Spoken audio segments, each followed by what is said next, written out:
台中市府11月1到23伫咧市场上款分物条款，提面现金100块就会当换一张价值200块的物条款，结果排队的人伤济啊，影响到交通，颠倒引起批评。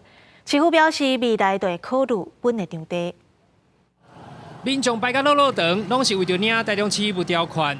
经发局21号起，连续3天伫咧各大市场、夜市上款发放物条款，吸引真侪老大人一透早就前往排队，这人条是排甲落落长，也造成真侪乱象，包括民众占位、妨害交通、甲噪音本数的问题。排点外钟呢？点外钟？你8点半啊，我头7点外啊去排，啊，我就早一块椅啊来坐啦。一般是买菜的人，啊，我是陪太太来迄个，所以我对那个不是没有兴趣。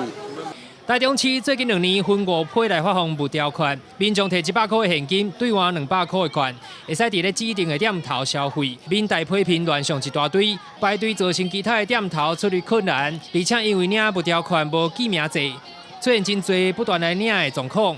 经济效益有限，所带来真侪的社会成本。噪音，那甚至造成一些民宅店家出入的不方便，所以这个都可以显示出台中市政府在规划物条券的发放，应该要有更完整的配套。如果说有些场地不适合，但是我们都会再去调整，去比较找附近比较合适的空旷的地方去做一个发放啊。经发局表示，5批活动总共是发送145万份的物条款，预计会使达到3.5亿块的经济效益。